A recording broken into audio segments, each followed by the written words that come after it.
Series of 911 calls uncovered by NBC News, the Texas Tribune, and news organization ProPublica has prompted the Houston Fire Department to review its response to an emergency during the deadly winter freeze. That emergency resulted in the death of a mother and daughter who were overcome by carbon monoxide while trying to stay warm. Firefighters were called out to that home, but they left minutes later.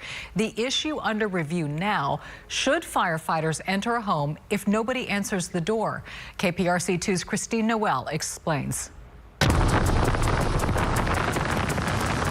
An unprecedented storm blanketing the state in ice and snow. The state's power grid failing. Millions of Texans left in the cold, left to find other ways to stay warm, some with deadly results. Is that they might have inhaled carbon monoxide in the garage, so... Why do you think that? Because the car was on in the garage and they were cooking because the power was on. They were trying to charge their devices. At least 25 Houstonians died during the winter storm, 4 from carbon monoxide poisoning. 2 of them from the Bekele family, a mother and daughter. My family and I are concerned about the well-being of the family, 2 parents, 2 children inside of that home. Shalamu Bekele, his wife Etinesh Mersha, and their 2 children. The siblings shown in this photo in a loving embrace, seemingly unbothered by the cold on February 15th, the same day they would be torn apart forever. Is there any way that you can confirm that they are well? Like so many, the family lost electricity. They turned to the car in their enclosed garage for power, causing carbon monoxide to build up. The invisible, odorless gas leading to a series of 911 calls starting just before 9 p.m. by their cousin Michael Nagusi, who lived miles away in Pearland. What's going on? We have family there right now, and the last time somebody spoke to them... Those 911 calls obtained by NBC, the Texas Tribune, and ProPublica, and shared with KPRC, shows Michael's struggle for information and decisive action from Houston firefighters. The emergency response leading to questions about when and how firefighters should force their way inside of a home during an emergency. HFD shared an internal memo with NBC outlining the steps firefighters should take when responding to medical emergencies. In this case, firefighters responded twice, but didn't enter the home until the second visit shortly after midnight, despite being urged to by relatives 3 hours earlier. Yeah, but I mean, they're there, nobody's on the scene, so it's one of those things. If they get there and they have to force entry, they're going to break the door, displace the lock. Yeah, that's fine. Do that as soon as possible. This first series of calls continues with Michael urging the need for action, this time explaining carbon monoxide may be a factor.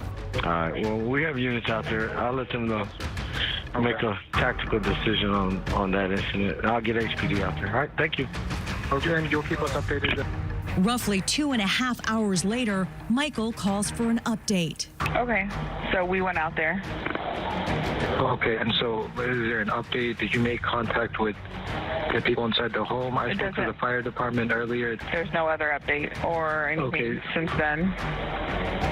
Okay, so I think there's some confusion as to what's going on. We think that the people inside the home might have fainted as a result of carbon monoxide inhalation.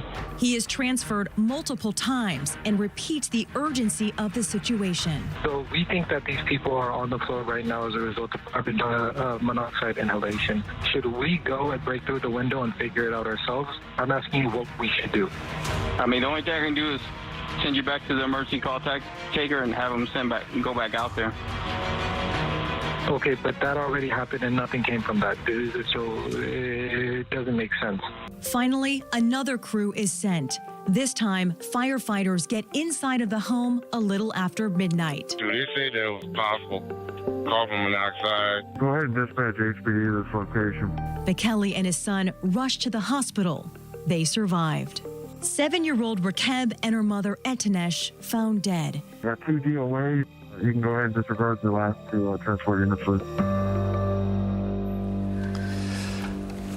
That was Christine Noel reporting. The medical examiner cannot pinpoint the exact time of death, so it's unclear if firefighters entering that home earlier would have possibly saved that mother or daughter. However, nearly 6 months after the storm, the Houston Fire Department has launched an internal investigation after NBC started asking questions about that response. KPRC2 Investigates has reached out for an interview with Fire Chief Samuel Pena, but the department declined due to the ongoing investigation. But in an interview with NBC, Pena said that the dispatcher just failed to provide the necessary information for the people on the scene to make the appropriate decision.